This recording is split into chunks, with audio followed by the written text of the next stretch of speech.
All right, we're continuing our lesson on geometric random variables and their distribution. Let's just go. So now we're going to determine whether each variable is geometric or binomial. We're just going to list it.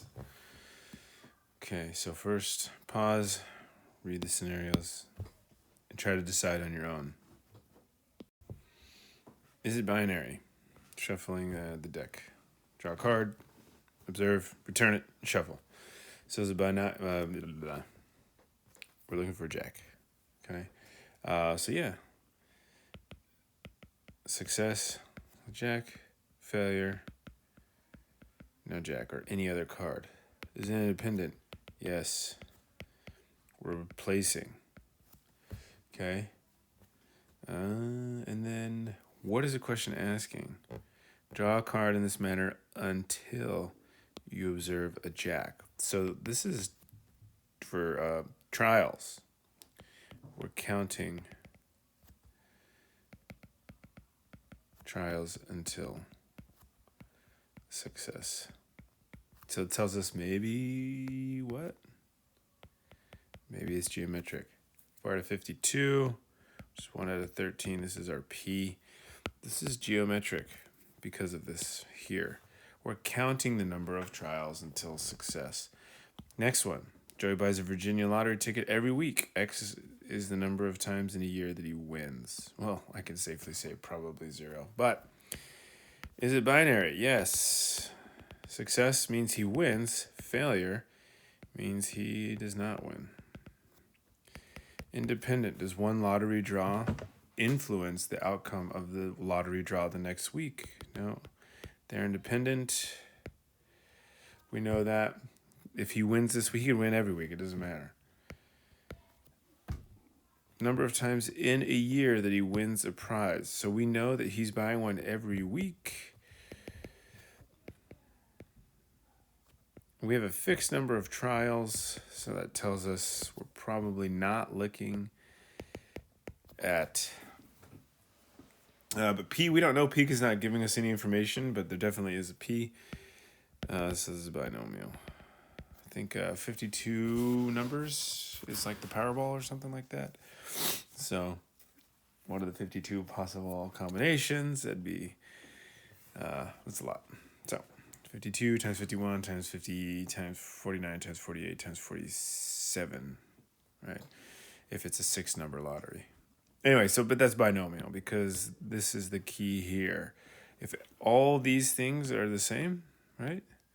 We're looking for a binary variable or a situation, a success or failure. We're looking for independence. And then what's the probability of success? It gives us that. This is the factor that's different. Do we have a fixed number of trials? If we do, that's binomial. If we have, if we're counting trials until success, that's geometric. Herd of cow, 20% of the herd of cows is infected with a particular disease. What's the probability that the first disease cow is the third cow tested? So what is it asking? So they're asking about what's the chance that our third trial, or we get success on the third one. I mean, this is a bad way. It's disease, but we're trying to find it, so that would be successful. Let's write out what that looks like. So we're going to use D. D is the success finding a diseased cow. So what's the probability that we find a diseased cow on the third trial? Remember, this is our K. So that's going to be 0.8 to the second power. That comes from 1 minus P. The probability that we find a diseased cow is 20% per cow. K minus 1. So K is 3. So I have 3 minus 1 is 2. So it's 0.8 to the second power. And then times the probability that we find a diseased cow, 0.2 to the first power. That's our P. And that answer is going to be 0.128. Okay, so the chance that we find the diseased cow on the third trial is 12.8% chance that the third cow tested will be the first diseased cow that we find.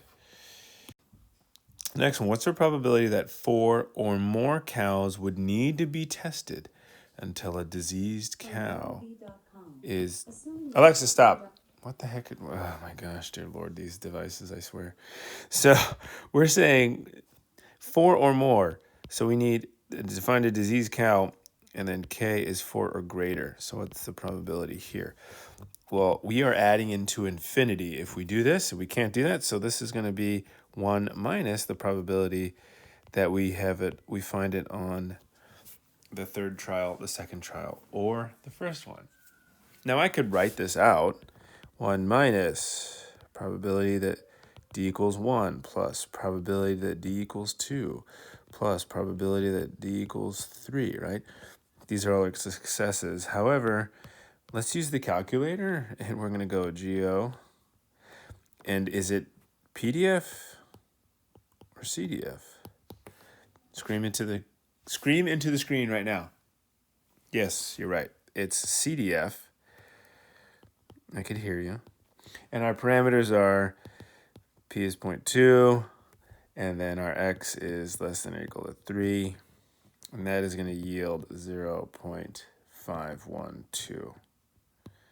So it's about it's a 51.2% chance that we are going to need to test 4 or more cows. Follow-up question that's not on the notes here. What is the average number of cows that we're going to need to test? What would you expect? Well, remember, mu of d is going to be 1 over p. P equals 1 over 5, right? That's 0.2. Okay, so mu of d equals 1 over 1/5. Mu of d equals 5. So on average, we're going to have to test 5 cows. Okay, what's our variation in the number of tests that we should expect to run? S d equals square root of 1 minus p divided by p. So that's the square root of 1 minus 1. So it's square root of 4/5 divided by 1/5 equals 5 times radical 4 over 5, which is about 4.472. So if we're graphing this and we have our right skew, let's say this here is 5, we can anticipate we'll go down as few as the first cow and up to the 10th cow. And that's what we should expect, anywhere from 1 to 10 tests, which are on average 5 tests. All right.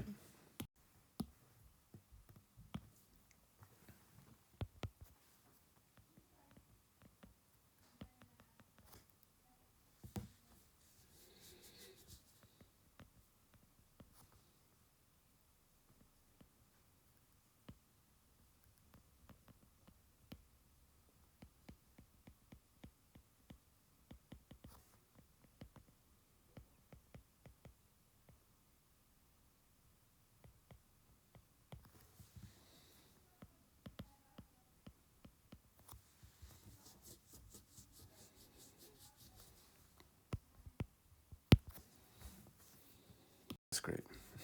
I just talked a lot without recording. So we know this is geometric because we're counting number of trials till we get success.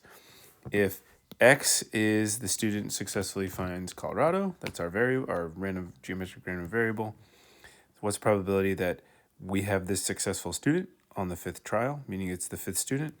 So we'd start with 1 minus p, which is 0.76, raised to the k minus 1 power. K is 5, so that's 4, times p, 0.24 to the first power. That equals 0.0025, so a 0.25% chance that the first 4 will fail and the 5th student will be our successful student.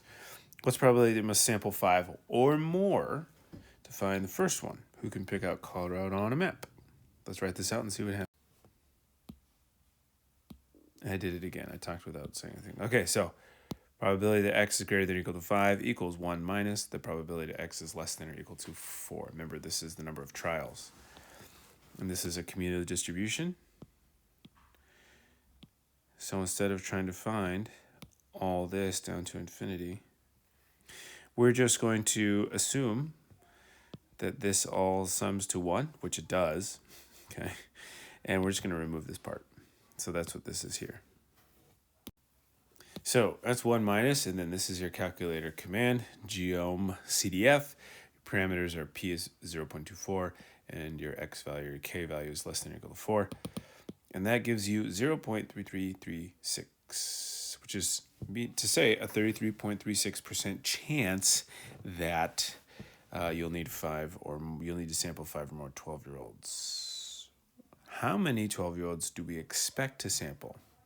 Let's check. Remember, our mu is 1 over p. This is 1 over 24 over 100, which is 100 over 24. And we can simplify this, or you could have just pumped this into a calculator. And when you do turn it into a calculator, you just get 4.1667. So one would venture to say that you're going to be sampling anywhere between 4 and 5, because I cannot sample 4.167.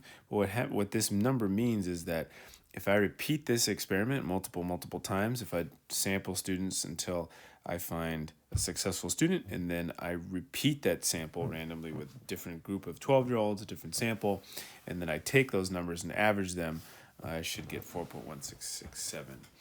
In practice, you would tell someone you should expect to ask anywhere from 4 or 5 students. Maybe less, right? Because we didn't find the variance. But we could. Anyway, that's all for now. I hope this is helpful. If you have any questions, you know how to get a hold of me.